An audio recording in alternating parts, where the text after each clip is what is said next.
Ça te dit de prendre soin de tes cheveux, mais en mode douceur, d'aimer tes boucles, ta densité et pourquoi pas réussir à assumer tes premiers cheveux blancs? Aujourd'hui, c'est Sarah qui nous raconte comment elle a pulvérisé tous ses blocages concernant sa chevelure naturelle. Est-ce que ça a été rapide? Non. Par contre, est-ce que ça a été épique et libérateur? Ah ça oui! Alors, ça te dit de prendre un raccourci pour ton propre cheminement? Ma chevelure, ma puissance? Allez, suis-moi. C'est parti. Bonjour et bienvenue dans le premier podcast qui parle aux femmes ayant tout essayé pour réussir à prendre soin de leurs cheveux naturels. Je m'appelle Carole Seguin, passionnée de cheveux et de soins naturels depuis 2013. Je suis coach capillaire certifié et je t'aide à imaginer tes propres solutions pour rester belle, féminine et confiante avec tes cheveux. Welcome aux femmes qui veulent faire de leur rêve de chevelure naturelle une réalité et transformer leur vie. Ça te dirait de cheminer vers le naturel avec une routine capillaire plus saine? Tu sais, celle qui va t'offrir des cheveux beaux, souples et brillants de santé, c'est ça notre rêve. Si seulement on pouvait juste se réveiller, je sais pas moi, juste un matin et hop, voilà, on est belle, sexy, confiante au max, avec des cheveux resplendissants de vitalité. Ouais, mais ça, c'est triste, mais c'est le monde des bisounours. Ça n'existe pas. Bah ouais, parce que dans la vraie vie, ça se passe pas comme ça. Il nous faudra cheminer. Et franchement, c'est pas un long fleuve tranquille. Pourquoi? Parce que bien souvent, c'est galère sur galère avec nos cheveux, souvent depuis l'enfance, et puis on traîne des casseroles capillaires une bonne partie de notre vie. Alors, comment Sarah Mazengo, pulvérisatrice de blocage, elle a réussi son cheminement capillaire? En fait, avant d'entrer dans le vif du sujet, moi je veux te présenter Sarah. Son truc à elle, c'est d'aider les personnes ambitieuses à assumer leur posture de leader avec courage. D'ailleurs, si ça t'intéresse, tu pourras trouver les liens vers ses réseaux sociaux dans les notes de cet épisode. En parlant d'épisodes, on a été tellement bavarde avec Sarah que j'ai décidé de faire 2 épisodes de notre entrevue. Bah ouais, parce que c'est un sujet tellement passionnant, la confiance en soi et le leadership au naturel.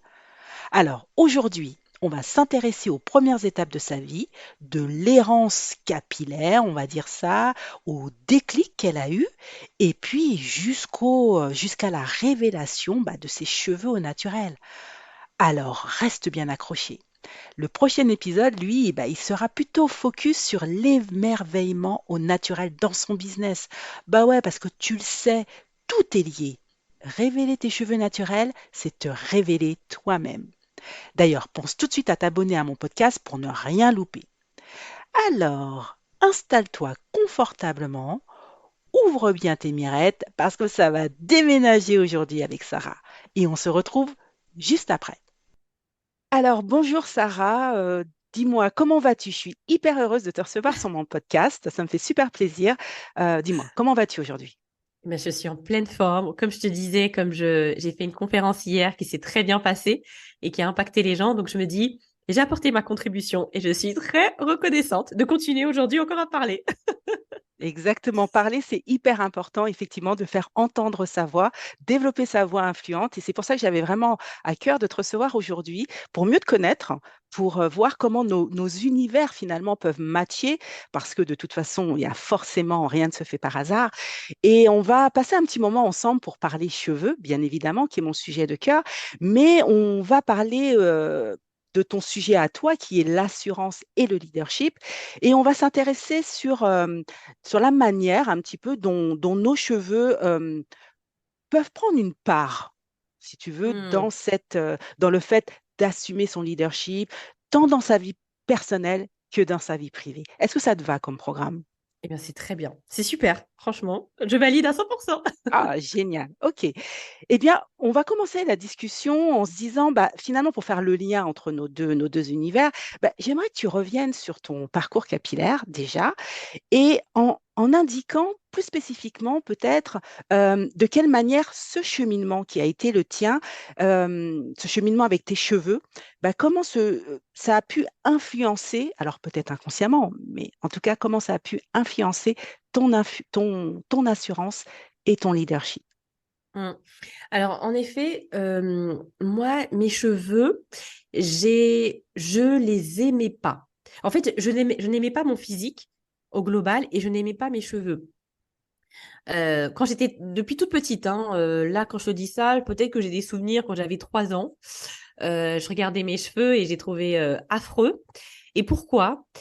Parce que dans mon environnement, déjà ma maman est de Djibouti. Ma maman est de Djibouti, mon père du Congo. Donc ma mère, en fait, elle a les cheveux bouclés. Enfin, elle a des très beaux cheveux, enfin, des cheveux bouclés, enfin très beaux cheveux. J'aime pas ce terme. Elle a les cheveux très bouclés, voilà. Elle a les cheveux très bouclés qui sont très facilement malléables, etc. Et mon père a les cheveux plutôt vraiment les cheveux afro. Donc moi, j'ai hérité un mélange entre les deux, mais c'est plutôt du côté de mon père. Donc quand j'étais petite, c'est marrant. Je voyais ma mère avec ses cheveux bouclés et je voyais aussi mes tantes parfois qui venaient en France et j'étais jalouse. Et même avec mes sœurs, j'étais jalouse. Je me disais, mais pourquoi on a des cheveux comme ça, quoi? Et je me disais, ma mère, donc elle savait, entretenait très bien nos cheveux. Donc petite, moi, parce que j'ai deux petites sœurs, je suis l'aînée. Puis elle nous coiffait super bien. Elle nous coiffait, donc c'était douloureux, hein, mais elle se prenait bien soin de nos cheveux. Mais pour moi, c'était une douleur. Moi, j'associais mes cheveux à une douleur, à une contrainte. Et c'est comme si pour moi, c'était une punition. Je me disais, pourquoi maman a des cheveux bouclés? Du côté de maman à Djibouti, ils ont des cheveux qui sont facilement malléables. Et puis moi, pourquoi c'est compliqué? Donc c'est comme si j'en voulais à la vie, quoi. Voilà. Ouais, je comprends. Effectivement, c'est le cas souvent. Cette histoire qui est la tienne, elle est assez banale finalement parce que beaucoup Mm, l'ont partagée. Moi, je l'ai vécu aussi. Je suis pas issue de parents avec des textures de cheveux différents, mais effectivement, c'est souvent le cas. C'est qu'on voit par rapport mm. à une cousine ou par rapport à une copine, par rapport à Ouais. quelqu'un d'autre qui fait partie de notre entourage. On se dit mais pourquoi j'ai ça et pas les autres? Et du coup, finalement, le fait que tu disais t'associer tes cheveux à de la douleur, à une contrainte, à une punition, comment ça pouvait d'une certaine façon influencer ou avoir une part sur le fait sur ton assurance? Mm. Est-ce que tu manquais d'assurance à ce moment-là dans ta vie et ça venait renforcer ce manque d'assurance ou est-ce que c'était pas du tout le cas? Est-ce qu'il y avait d'autres choses? Non, c'est vraiment lié. En fait, je faisais un rejet de mon physique en général. Donc, en fait, c'était les cheveux. Et il faut savoir que dans l'environnement où j'ai grandi, moi, mes parents sont arrivés en France, je crois, en 1982. Moi, je suis née en 1985 dans un petit village à Dourdan, dans l'Essonne. Donc, je suis l'aînée d'une famille de 3 enfants. Et il y avait beaucoup de personnes blanches avec des cheveux raides. Donc, si tu veux, c'était quoi ta question déjà? C'était, oui, la confiance, voilà. Et C'est donc, ça. moi, je me disais, bah, en fait, je me compare aux autres, je me dis, donc eux, ils ont des beaux cheveux, etc. Moi, j'ai mes cheveux. Et c'est comme si je me disais, moi, c'est pas normal que je sois pas comme eux, que je sois pas comme ma maman avec des cheveux bouclés et que je sois pas comme mes copines blanches. Donc, j'avais envie de me cacher. J'étais dans cette posture où j'avais pas du tout confiance en moi. J'aimais pas aussi ma couleur de peau. Et donc, c'était pas que les cheveux. C'était aussi, je faisais un rejet de ma couleur de peau.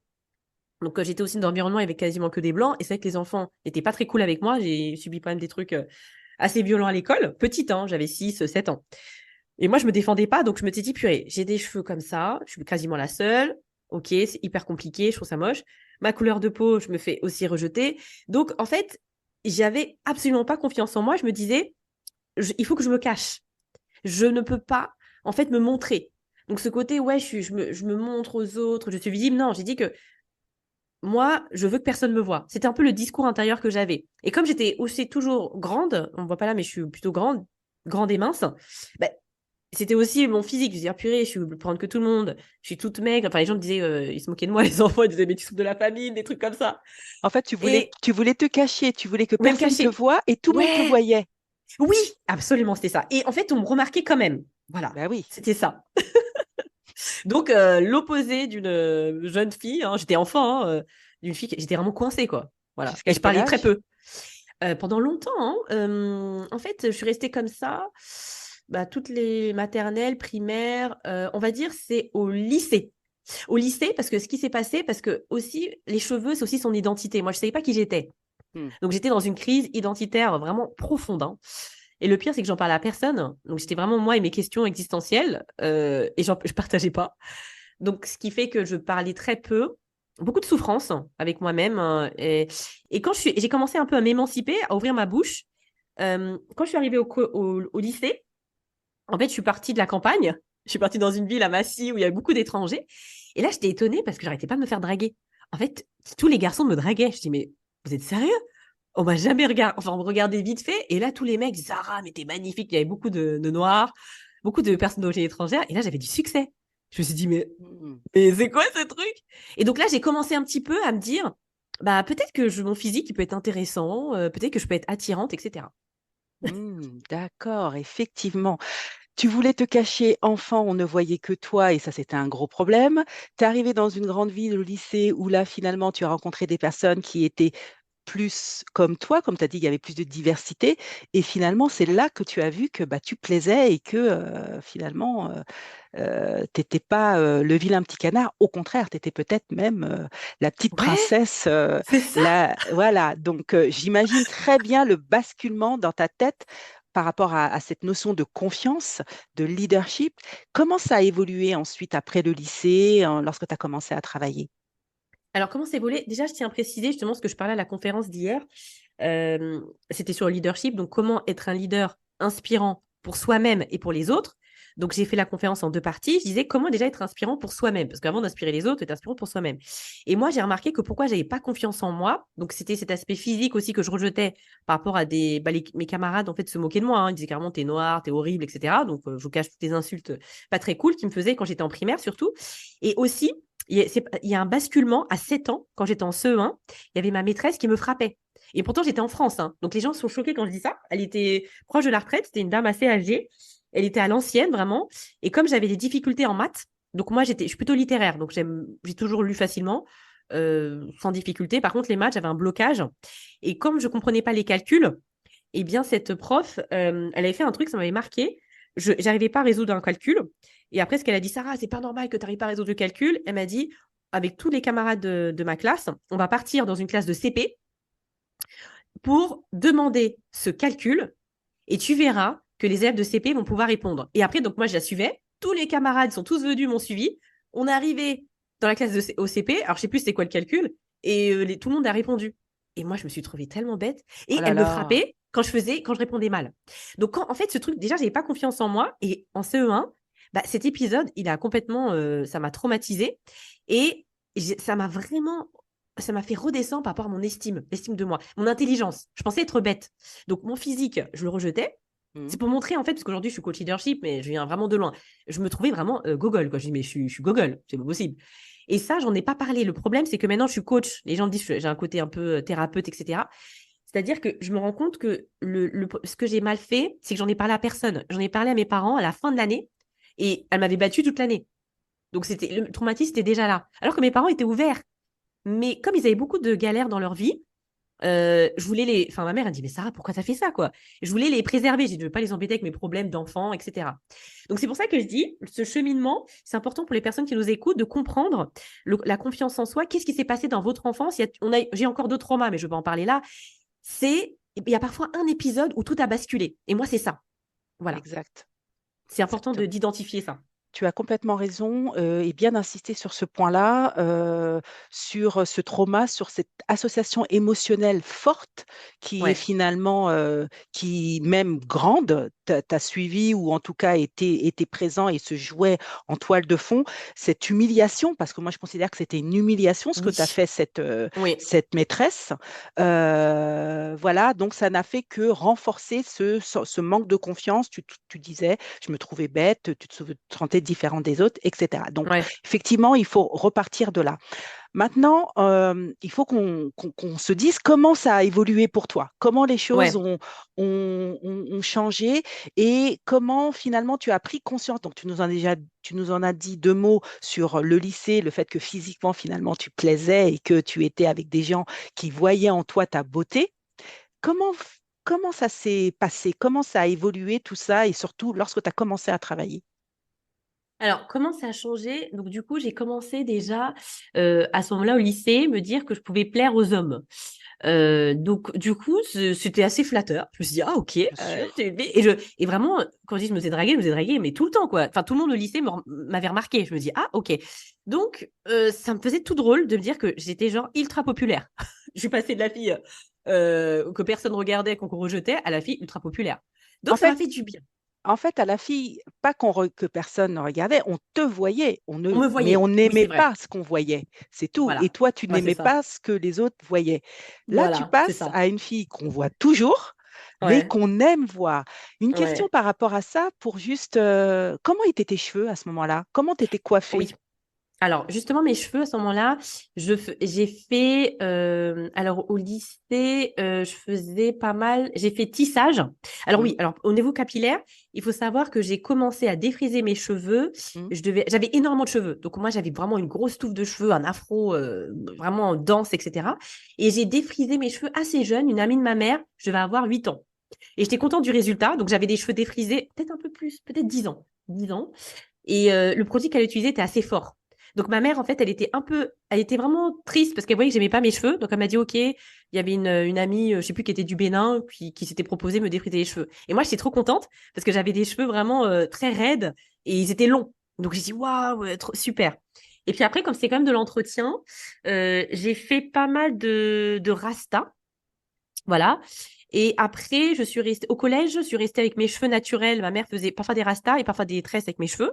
Et au lycée, j'ai testé, je crois que je faisais des tissages, je crois. Je restais pas avec mes cheveux en tout cas, voilà. Je Voilà, fais c'est des ça là. tissages, voilà. D'accord. Et Mes du cheveux coup, naturels, on les voyait pas. ok. Et tu continuais le défrisage? Non, plus du tout. Ou est-ce que Non, ouais, tu... je défrisais. Je D'accord. défrisais, ouais, j'ai défrisé de mes l'âge de 10 ans et j'ai arrêté en 2014. Ouais, j'ai T'avais défrisé quel pendant âge? longtemps. En 2014, j'avais 8 ans. Ok, d'accord, c'est Ouais, pour avoir une idée. Donc finalement, tes cheveux naturels, on les voyait jamais on les voyait jamais. et Ouais, tu les aimais pas, je les aimais pas. Je voulais j'imagine. les cacher. Ouais, Tu voulais les je voulais les cacher. cacher. Ok.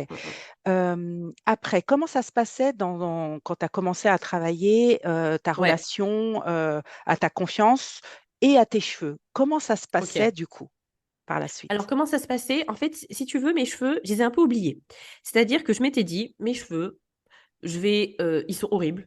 Voilà, ils sont moches. Moi, je pensais que j'avais les cheveux un peu grainés et je découvre que maintenant pas du tout. Ils sont beaux. Je dis ok, super, je savais pas. Donc, ce qui s'est passé, c'est que comme si j'ai oublié mes cheveux. Donc, j'ai dit les tissages, ça me va bien. J'avais quand même une bonne nature. À un moment donné, je faisais des extensions. Donc, pour moi, je prêtais pas du tout attention, mais j'ai dit je mets des rajouts. Je reste pas avec mes cheveux. Donc, ça m'allait en fait bien comme ça. Et après, le rapport avec la confiance. C'était assez particulier parce que qu'est-ce qui s'est passé quand j'étais alors parce qu'il s'est passé tellement de choses, j'essaie de résumer. Quand j'étais diplômée, je voulais être infirmière. Donc je m'étais dit ma vocation c'est ça. Donc j'avais comme un but dans ma vie, je vais aider les gens, etc. Et donc mes cheveux, voilà, je mettais des tissages, etc. Je dis c'est bon. Et j'avais comme une poussée d'adrénaline. Donc on va dire de mes 16 ans à mes 22 ans, j'avais quelque chose, un but dans ma vie. C'était devenir infirmière. Et j'étais hyper contente. Donc, j'ai fait l'école infirmière. Alors, j'avais ma confiance en moi, ça allait pas trop mal. Mais en vérité, dans les profondeurs, c'était moyen. J'avais pas une bonne estime. Mais ça, je l'ai su après. Et ce qui s'est passé, c'est que quand je suis allée à l'école infirmière, je me suis dit, ah, c'est trop bien, je vais aider les gens. Et en fait, je suis tombée de haut. J'ai été humiliée aussi, donc dans l'école, etc., parce que je me défendais pas. Et c'est vrai que comme j'ai un physique, bon, les gens disent, bon, je suis plutôt jolie, une jolie fille. Et c'est vrai que les gens me remarquent. Et j'étais exposée à la jalousie de certaines femmes, notamment à l'hôpital. J'avais 20 ans, et il y avait quelqu'un qui m'a dit, Sarah, tu verras quand tu seras en école infirmière, t'es une fille jolie et t'es intelligente. Et ça fait de la peine parce que le gars s'est suicidé, enfin, c'est un infirmier, s'est suicidé plusieurs années après. Ça m'a fait de la peine. C'est vraiment quelqu'un de bien. Il m'a dit, Sarah, tu verras, tu vas vraiment galérer. Moi, je dis, oh, je pense pas. Et après, quand je me suis retrouvée dans le monde du travail, j'étais en stage avec une infirmière. J'ai fait mon premier stage, c'était super. Et après, j'ai fait un stage. Je voyais les filles, elles étaient méchantes avec moi. Oh là là. Non, mais Toutes les c'était filles? violent. Ouais, il y avait quelques dames un peu âgées qui étaient sympas, mais c'était du genre. C'était vraiment hyper violent. Alors, il y avait des aides-soignantes qui étaient un peu jalouses. Moi, j'avais 20 ans, je me défendais pas. Il faut savoir que j'étais une fille que les gens me remarquaient par mon physique. Je suis grande, je suis mince. Et c'est vrai que je m'habille bien. En fait, j'ai toujours aimé un peu la mode. Je m'habille assez classe, etc. Et je me suis retrouvée à l'hôpital. Et, et je voyais des filles qui étaient vraiment... je voyais qu'elles étaient jalouses de moi. Moi, j'étais gentille, je voulais faire de mal à personne. Et des aides-soignantes qui étaient jalouses que j'étais infirmière. Et genre, je sais pas, qui m'aidaient pas, qui répondaient pas à mes questions. Je suis sûre. Et moi, je savais pas me défendre. Donc, en fait, et je parlais à personne. Donc, il y avait ça. Et au niveau capillaire, petit aparté, j'avais fait un truc, Sonia Rolland à l'époque, les gens disaient que je ressemblais. Donc, j'avais coupé mes cheveux et j'avais fait la même coupe qu'elle, en mode un petit peu avec des pics en arrière. Je sais pas si tu vois. Ouais, je vois tout à fait. Voilà. Et les gens disaient, oh, je dirais Sonia Rolland. Et moi, j'étais trop contente parce que j'étais Défrisés, hyper donc. Ils étaient défrisée. défrisés. Ouais, défrisés. Donc, ils étaient toujours défrisés, mais je mettais soit des tissages ou des rastas. Et là, j'avais laissé les cheveux défrisés courts. À cette époque, quand j'étais à l'école infirmière. Et les gens me remarquaient. Les gens disaient, mais on dirait Sonia Rolland. Les patients disaient, Sonia Rolland est là. Mais c'est vrai que tu lui ressembles en plus, hein. Bah écoute, je me rends plus trop compte, mais pour le coup, c'est pas moi qui disais, c'est les patients. À l'hôpital, les petits, ils me voyaient, oh Léa Parker, parce que c'était Léa Parker à l'époque. Et ça me donnait confiance en moi, tu D'accord. vois. Et ça te redonnait confiance en toi. Ok. Oui, oui, ça me redonnait confiance en moi. Mais les femmes étaient méchantes. Les femmes Ok. à l'hôpital, elles étaient vraiment. Ok, donc là, on voit encore à travers cet exemple-là à quel point finalement ta coupe de cheveux, ton style, finalement, toi-même, tout simplement, hein, et des Ouais, cheveux expriment qui tu es, eh bien, ont en tout cas finalement, se sont exprimés pour toi et pour, ouais, selon le cas, on aime ou on n'aime pas, en fait. voilà, Et c'est ça. celle qui n'aimait pas et qui était jalouse de toi pour diverses raisons, etc., eh bien, j'imagine, tu devais mal le vivre ou te sentir mal. Ah Tu te oui, défendais pas, tu l'as dit, donc ouais, ça n'allait pas. Mais d'un autre côté, ceux qui voyaient en toi quelque chose de positif, qui adoraient ça, eh bien, ça te faisait, ça reboostait ta confiance, en fait. En fait, tu absolument, étais clairement dans le regard des autres, en fait. absolument. C'est ça. Que ça C'est soit en c'est tout à fait positif ça. comme en négatif, c'était le regard des autres. Et tes cheveux, ton physique, puisque là on parle de cheveux, mais de ton physique, de qui tu es, s'exprimer pour toi. À quel Absolument. moment les choses ont un peu évolué capillairement pour toi et au niveau de ta confiance? Raconte-nous un Alors, petit ça a peu. pris du temps. Alors, ça a pris du temps parce que J'imagine, j'avais bien 20 sûr. ans. Voilà, c'est un long cheminement. Ça a pris. Alors, j'avais 20 ans. Donc Est-ce qu'il après, y ce a eu qui un s'est passé. déclic? Est-ce qu'il y a eu quelque chose un événement particulier qui a été significatif? Ok. Donc là, je parlais de ma foi. Parce qu'en fait, clairement, c'est ma foi qui est en train de compte. Moi, je suis convertie, hein, chrétienne, hein. Je suis la seule dans ma famille à être convertie. Voilà. C'est pas pour suivre mes parents, etc. Je suis toute seule. Je suis mariée, etc. Mon mari ne partage pas ma foi. Et ça se passe très bien. Voilà. Et mes meilleurs amis sont musulmans, etc. J'ai des personnes de toute origine. Et ce qui s'est passé, c'est que j'ai compris, en fait, j'ai aujourd'hui une relation très forte avec Dieu. En fait, peu importe la religion dans laquelle on est, moi, j'ai trouvé mon salut en Christ et j'ai vraiment une relation personnelle avec Dieu, avec Christ. Et c'est ça qui a changé ma vie. Et qu'est-ce qui s'est passé, juste pour en arriver là, c'est que on va dire de mes 20 ans à 30 ans, j'ai été dans une errance spirituelle. Donc au niveau professionnel, j'ai fait mon master RH, après j'ai travaillé, etc. Et je ne savais pas qui j'étais. Donc j'étais perdue. Je faisais même des rêves d'enfer. Enfin, j'étais vraiment tourmentée à l'intérieur de moi-même. Tu l'as dit, tu étais Et dans une quête existentielle. ouais, quête existentielle. Je savais pas, en fait, je savais pas quelle était ma place sur cette terre. Je me dis, mais qu'est-ce que je suis venue faire ici, en fait?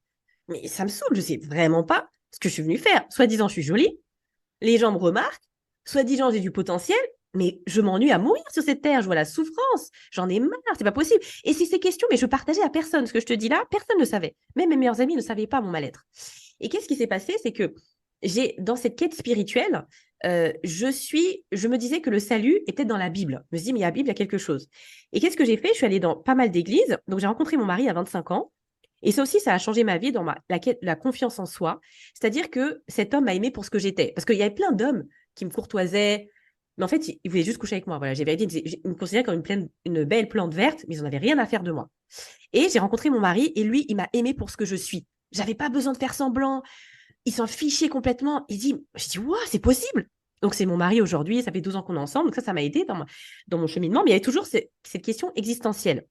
Et ce que j'ai fait, en fait, toute seule, parce que la personne m'a influencée, lorsque je suis tombée enceinte de mon premier enfant, je me suis dit, il faut vraiment que je trouve ma confiance. Il faut que j'ai une relation avec Dieu. Je ne peux pas rester comme ça. Je veux que mon enfant, il soit avec une mère qui a une relation avec Dieu et tout ça. Donc, j'ai fait plein d'églises. Pour moi, c'était la Bible, c'était un peu la vérité. Mais j'ai voulu aller dans une église où je me sens bien. J'ai fait plein d'églises. J'ai cherché Dieu. Il s'est révélé à moi. Donc, je suis allée dans une église. Et là, au bout de 2 ans, j'ai trouvé une église. Je me suis dit, ah, et quand je suis arrivée là-bas, j'ai pleuré. J'ai fait, ah, super. Là, je veux raccourcir. Et quand j'ai fait ça, j'ai dit, OK, je vais aller dans cette église. Et c'est depuis septembre 2018. Et je me suis fait baptiser cette année en avril 2013. Donc, j'ai vraiment pris du temps. Voilà, c'est pas, moi, j'aime pas être influencée par les gens. C'est ma relation avec Dieu que j'ai trouvée. Et quand je suis arrivée là-bas, ce qui s'est passé, c'est que je me suis dit, ah, j'ai trouvé en fait le moyen d'avoir une relation avec Dieu. Et au niveau professionnel, qu'est-ce qui s'est passé? Moi, j'étais responsable RH. Donc après, j'ai évolué dans les ressources humaines. Pareil, en fait, j'avais ces clips-là. Donc les gens pensaient que c'était mes cheveux. Et quand j'étais responsable RH, donc j'ai eu un poste à responsabilité, j'avais 500 personnes dans une grosse boîte, une banque. Et les gens me remarquaient. Enfin, tout le monde me remarquait. Quand je suis partie en mode en catastrophe parce que j'ai au bord du burn-out. Les gens étaient, Sarah, tu nous manques. Et c'est-à-dire que j'ai impacté les gens là-bas. Parce que, en fait, j'étais vraiment à l'écoute, j'avais pas confiance en moi, mais moi, j'aime les gens. Et j'ai toujours été sincère avec les gens. Donc, je me plaignais pas, j'étais débordée, j'étais au bord du burn-out, je savais pas demander de l'aide, mais j'étais toujours disponible. J'étais un peu l'employé modèle, sympa, qui se plaignait jamais. C'est pas bien de faire ça, mais c'est ce que j'ai fait. Et c'est pour ça qu'après, j'ai quitté mon emploi, j'ai senti vraiment comme une voix, comme si Dieu me parlait et me dit, hé, ma fille, tu vas partir. J'ai entendu comme une voix intérieure me dire, quitte ton emploi. Et pourtant, j'étais bien payée, ça se passait bien, quitte ton emploi, c'est comme ça que ça s'est fait, et tu vas devenir entrepreneur. Les gens vont me prendre pour une folle, mais vraiment, c'est ce qui s'est passé. Et ça, c'était parce que j'ai fait une fausse couche, comme je travaillais beaucoup. Mon fils, je le voyais quasiment pas, je rentrais de la maison à 22 heures, j'étais une workaholic, parce que je m'aimais pas.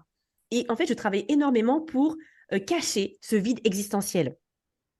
Et quand, en fait, j'ai fait une fausse couche à la suite de ça, évidemment, je travaillais tellement que je voulais un autre enfant, mais je ne pouvais pas accueillir cet autre enfant.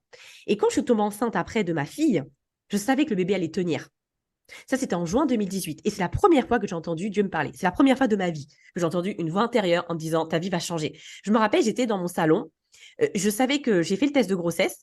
Et je savais que le bébé, c'est comme si c'était une réponse de Dieu en me disant, c'est bon, là, tu vas pas faire une fausse couche, c'est le bébé va tenir. Mais là, ta vie va changer. Et je vous dis vraiment, je vous assure que j'ai vraiment entendu un témoignage intérieur, une voix me disant ta vie va changer. C'était en septembre 2018. Et là, je suis là en train de vous parler aujourd'hui, je suis coach.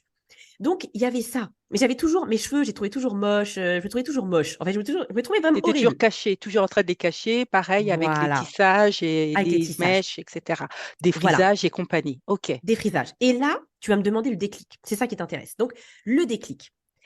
Alors, c'était très récent. Alors, je me suis fait baptiser le 1er avril, 2 avril 2023. Et un jour, en fait, c'était en juillet. Alors, j'avais repris un CDD parce que j'ai failli faire faillite. Donc, j'ai repris un CDD en tant que recruteur par responsable RH. Et à la fin de ce CDD, parce que quand dit Dieu me parle, moi, c'est mon intuition, en fait. C'est mon témoignage intérieur. Dieu m'a dit, en fait, Sarah, ou dites intuition, ça vous parle. En fait, tes cheveux, là, ça va s'arrêter, en fait, les rastas. Parce qu'en fait, depuis 2 ans, je faisais des rastas. J'avais arrêté les perruques. Et Dieu m'avait dit, Tu faisais Sarah, des t'arrêtes tes rajouts. perruques, des rajouts. Je faisais des D'accord. rajouts tous les 2 mois. J'avais ma coiffeuse qui me faisait mes rastas. Et j'ai arrêté de défriser mes cheveux depuis avril 2014. Donc, j'ai mes cheveux naturels, mais je les cachais. Perruque et après rasta. Donc, c'était progressif, le cheminement. J'ai arrêté de mettre les perruques. Après, j'ai fait des rastas pendant 2 ans consécutifs. Personne ne voyait mes cheveux. Et là, quand j'étais dans le CDD, Dieu m'avait parlé, m'a dit, en fait, à la fin de ce CDD, tu vas rester avec tes cheveux naturels. Tu vas plus mettre de rasta. Sachez que j'étais pas prête parce que j'ai mes cheveux. Personne n'a vu mes cheveux. Je dis, mais c'est horrible. Mais mon mari, mon mari voit mes cheveux, mais il dit, ils sont pas très beaux. Mais comment je vais faire? Et je savais qu'à la fin de ce CDD, le 30 juin, ça allait finir avec les rastas. Je savais. Et qu'est-ce qui s'est passé? C'est que je me suis dit, mais j'étais envahie par la peur, par l'angoisse, des émotions désagréables parce que c'est pas possible. Mes cheveux, je les vois, bon, c'est vrai qu'ils avaient beaucoup poussé, que les rastas, ils étaient quand même longs. Mais qu'est-ce que je vais en faire? Moi, je sais pas entretenir mes cheveux. J'étais perdue. Et qu'est-ce que j'ai fait? Mais je savais que c'était le moment pour moi, c'est l'être terminé. Et moi, j'obéis à mon témoignage intérieur. Quand Dieu me parle, j'obéis, même si je veux pas. Comment tu Et as fait alors? alors, comment j'ai fait? Et j'ai une très bonne amie, elle a des cheveux magnifiques, elle est d'origine haïtienne, elle a des cheveux hyper longs. Et je lui ai dit, bah, écoute, moi, elle s'appelle Darlène, elle accepterait que je témoignage, que je partage son nom. J'ai dit, Darlène, je veux rester avec mes cheveux. Est-ce que tu peux me donner le nom de ta coiffeuse parce que faut que j'aille voir une coiffeuse. Elle me dit OK, elle a 62 ans, elle est hyper calée, va dans son salon de coiffure, je suis partie. Et cette coiffeuse, elle m'a dit oh, c'était une bombe. Elle m'a dit tes cheveux sont longs, on va tout couper. Ils sont fatigués, ils sont dévitalisés. Et moi j'aime bien être classe, avoir une belle image. Et elle m'a dit franchement, il faut que tu oublies. C'est-à-dire que l'esthétisme, en fait, la priorité c'est que tes cheveux soient en bonne santé. Donc on va couper tes cheveux. Et franchement, mes cheveux, ils étaient longs avec les rastas, elle a quasiment tout coupé. Et elle m'a dit, bah, franchement, il faut que tu restes comme ça et que tu apprennes à prendre soin de tes cheveux, à écouter tes cheveux. Et là, pour moi, c'était une bombe. Elle a lissé mes cheveux. Donc, au démarrage, elle a fait un brushing. Et du coup, ça y est, je suis sortie comme ça du salon de coiffure. Et c'est comme si j'étais nue. Je suis sortie du salon de coiffure avec des cheveux tout courts, tout plats. Et je me trouvais horrible. Franchement, je me trouvais, mais affreuse. Je me suis dit, mais j'ai l'impression que tout le monde dans la rue me regardait, alors tout le monde s'en fichait. Et je suis rentrée à la maison, j'ai dit, mon mari, alors comment tu me trouves et tout. Et il me dit, franchement, il me dit, bah, vite fait, quoi. Enfin, il était habitué à me voir avec des rajouts, et ben, franchement, il me trouvait pas terrible, quoi. Franchement, il me trouvait pas belle. Et Et c'est vrai que les comment t'as personnes fait qui. après? Et je me suis dit que je continue. En fait, j'ai dit, tu sais quoi? J'ai dit, chérie, je sais que t'aimes pas, mais je vais rester avec mes cheveux. Et après, ce que j'ai fait un coaching capillaire. Donc, je te Mmh. connaissais pas hein, à Mmh. l'époque, mais moi, je suis assez active enfin, j'ai une bonne communauté sur pas mal de réseaux. Et j'ai une fille dans ma communauté qui est coach capillaire. Elle est d'origine camerounaise, elle a des cheveux hyper longs. Et c'est son métier. Donc, je lui ai dit, écoute, moi, je reste avec mes cheveux, je sais pas les entretenir, il faut que tu m'aides, quoi. Parce que moi, je déteste, moi, la loi de, je sais pas si vous connaissez la loi de Pareto, les 20% d'efforts, 80% de résultats. Moi, c'est ça. Dans toute ma vie, c'est ça. Moi, c'est hors de question que je passe ma vie sur YouTube. Moi, j'ai dit, OK, je vais entretenir mes cheveux, mais je vais pas me débrouiller toute seule, je sais pas les entretenir. Ok, donc tu t'es dit, j'ai besoin d'être aidé pour finalement apprendre tout ça. Ce passage ok, de juillet 2023, qui est quand même assez récent, à mes cheveux naturels, donc dépasser cette peur, cette angoisse, voilà, qui était quand même important pour toi. Tu n'aimais pas, tu es ressorti avec un lissage finalement, donc encore une Ouais, fois, des cheveux ouais, lisses.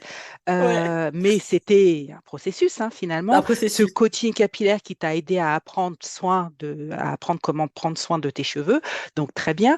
Comment, si tu devais faire un parallèle avec le fait que tu portes maintenant tes cheveux naturels, moi, chaque fois que je te vois, tu n'as pas de cheveux lissés, quel lien tu pourrais faire avec cette confiance Ouais, ce leadership ou cette ouais, image? Parce que comme tu l'as dit, tu es hyper attentive à ton image. Alors ouais, raconte-nous comment tu arrives à gérer ça et comment ça s'est passé pour ouais. toi. Carole, juste te dire que t'es hyper forte comme coach, parce que tu me coaches aussi. Donc c'est trop bien. Du coup, Ben, comment tu c'est ressors tes normal. questions, j'aime trop. C'est génial. En fait, ce que je vais te dire, c'est que, alors, ce qui s'est passé, c'est que j'ai appris que mes cheveux c'est mon identité. Parce que ce qu'il faut savoir, c'est que dans mon témoignage intérieur, donc c'était progressif quand je suis restée avec les cheveux lisses. Donc mon mari m'a dit vite fait, mes amis m'ont dit, ah, c'est pas mal. Ils m'ont dit, ah, ça va, c'est pas mal quand même et tout. Et après, j'ai mis un petit bandeau. Et après, quand du coup, les cheveux commençaient à gonfler, parce que je restais 2 semaines avec ça, 3 semaines, en attendant que la fille puisse m'expliquer comment prendre soin de mes cheveux, parce qu'un shampoing, moi, je savais pas quoi faire avec un shampoing, j'étais perdue. Et franchement, le miracle s'est produit. Quand Et j'ai regardé ma tête dans le miroir, franchement, j'étais, waouh, je me suis trouvée trop belle. Ça y est, Je me suis enfin. trouvée trop belle. Et c'était l'image que je voulais de moi. Hmm. Et c'est juste impressionnant parce que je me rappelle, j'étais dans la salle de bain. Je me suis regardée, je dis, mais waouh! J'ai dit, ok, moi, je veux bien avoir les cheveux courts. Mais moi, j'aime bien la mode, j'aime bien ceci, cela. Je veux que ce soit comme ça. Et c'est ce que j'expliquais à la fille qui m'a coachée au nu capillaire. J'ai dit, moi, je veux ce résultat. Elle m'a dit, fais ça. Et je me suis regardée pour la première fois de ma vie, les amis. Je me suis trouvée belle. En fait, ce que je veux dire, c'est que je me suis trouvée belle. J'ai vu une beauté que j'avais pas vue. Parce qu'en fait, vos cheveux, moi, je suis très croyante, magie, qu'on a été créé avec ses cheveux. Et parce que notre visage va avec nos cheveux. C'est ça. Et en fait, c'est une beauté qu'on trouvera nulle part ailleurs, qu'aucune perruque pourra nous apporter. Les amis, c'est ce que j'ai vu. Et j'ai quel âge aujourd'hui? J'ai vu ça à 37 ans. Je me suis regardée, j'ai kiffé ce que j'ai vu. Et c'est pour ça qu'il ne faut pas attendre que ce soit les autres qui vous disent c'est génial. Déjà, c'est avec moi-même. Et ma relation avec mon Seigneur, quand je me suis vue, j'ai dit merci Seigneur. Ok, c'est génial. Et après, mon mari, je suis sortie de la salle de bain, j'avais mis rouge à lèvres rouge et tout. Bon, là, je ne suis pas maquillée. Normalement, je mets un petit rouge à lèvres rouge. Je ne maquille pas beaucoup, mais un peu les yeux, rouge à lèvres rouge. Mon mari, il m'a regardé. Et j'avais ma petite combinaison wax et tout, classe. Il m'a fait ah, c'est bien ça. J'aime bien cette coupe. Ah, je dis si je t'avais écouté là, si je t'avais écouté en disant ouais, c'est pas beau. En fait, au bout d'un moment, il faut plus écouter nos proches, il faut s'écouter soi-même. Il faut dépasser ça. Parce que là, mon mari, c'était le premier, il m'a regardé, j'ai vu ses yeux. Il a fait ah ma femme, ah elle Là, est il était vraiment fier. belle. Il était L fier. il était fier. En fait, tout simplement, tu t'es reconnecté à tes cheveux ont exprimé finalement grâce aux soins que tu as su leur apporter, leur Ah, beauté naturelle. Donc c'est cette ça, authenticité, parce que tu l'as dit, aucune perruque ne peut l'apporter, ça veut dire que tu étais dans ton authenticité pure c'est et là, ça. en te reconnectant à ça, ça a libéré cette lumière, cette beauté qui, de toute façon, a toujours été là. Tu as toujours été belle, tout le temps, Ouais, sauf que tu ne le ouais, voyais pas et tu t'es ouais, vue belle à 37 ans, belle ouais, au naturel. Pas belle ouais, avec perruque, rajout, parce que ouais, comme tu te trouvais certainement jolie à ce moment-là ouais, aussi, c'est c'est évident. ça. Mmh. Et comme tu l'as expliqué, c'est un vrai cheminement parce que même en ayant coupé ses cheveux, tu es sortie avec un lissage. Excuse-moi, j'insiste, je Ouais, reviens vraiment là-dessus parce que tu vois, tu n'y étais pas encore. Tu avais avancé d'un pas, mais tu étais pas encore ça parce que tu savais pas entretenir tes cheveux. Tu as appris à les entretenir. Une fois que tu as appris à les entretenir, eh bien là, maintenant, ils ont pu révéler leur potentiel et en libérant ce potentiel, eh bien, ça a pu faire émerger toi, tout simplement, ta absolument. beauté. Et moi, j'aimerais que tu fasses un petit parallèle avec ton activité. Et voilà, il y a clairement un parallèle entre beauté naturelle et libération de son plein potentiel. Et ouais, et puis Sarah, elle va tout nous révéler dans le prochain épisode. Alors, abonne-toi à mon podcast pour être automatiquement informé. Tu sais, ce que Sarah a vécu dans la libération de ses cheveux naturels, eh ben, tu sais, toutes mes clientes, ben, elles ont vécu la même chose aussi. C'est la même expérience, mais dans leur propre histoire. Elles avaient des cheveux secs, cassants, revêches ou trop gras, ou bourrés de frisottis, de pellicules, d'irritation du cuir chevelu. En fait, elles n'arrivaient pas à gérer leurs cheveux. Ils étaient indomptables, elles en avaient marre de leurs cheveux. Et c'est vrai, elles se cachaient, elles cachaient leurs cheveux, elles ne savaient pas les entretenir, elles se sentaient prisonnières des produits chimiques, des colorations, des lissages, des faux cheveux. Et puis surtout, elles en avaient marre en fait de perdre des heures à faire des soins pour zéro résultat finalement. Mais qu'est-ce qui s'est passé pour elles? C'est qu'elles ont osé demander de l'aide et c'est là qu'elles ont radicalement changé leur vie. Ouais, parce qu'elles ont enfin appris à prendre soin de leurs cheveux pour révéler leur véritable beauté et réussir à les aimer au naturel. Tu sais, ça change tout dans ta vie. C'est un impact qui est tellement considérable parce que il a des effets sur toi d'abord, bien sûr, mais aussi sur ton entourage. Rappelle-toi ce qui s'est passé pour Sarah. Et ben, pour elle, c'était cet impact, il était sur son mari parce qu'il la voyait autrement, il l'a trouvée belle au naturel. Il était sur ses enfants et elle a pris conscience que ce n'était pas que pour sa fille. Et il était sur ses amis et il était dans son business. Et ça, on en parlera la semaine prochaine. Moi, je t'invite à écouter d'autres témoignages de femmes et tu verras qu'à travers leurs témoignages de ces femmes qui ont suivi mon coaching capillaire, eh bien, comment elles ont transformé leur vie elles aussi. Je t'invite à écouter ou à réécouter mes épisodes 29, 25, 22, 19 et 9 et tu verras, c'est bluffant d'authenticité. Parce que qu'est-ce que l'histoire nous apprend? Eh bien, elle nous apprend qu'il est possible de dépasser ses peurs à partir du moment où tu es bien accompagné. Et c'est d'ailleurs pour ça que je ne fais que des accompagnements individuels. Bah ouais, moi je ne fais pas d'accompagnement de groupe, je ne fais que des accompagnements individuels. Pourquoi j'ai fait ce choix? Bah parce que chaque cheveu est différent, chaque femme est unique et chaque histoire est personnelle. Alors, moi, je te donne rendez-vous sur ces épisodes de témoignages de mes clientes et surtout, je te donne rendez-vous pour la suite de la discussion avec Sarah. Donc, j'ai vraiment hâte de te retrouver. Je te souhaite une excellente semaine et je te dis à très bientôt. Salut!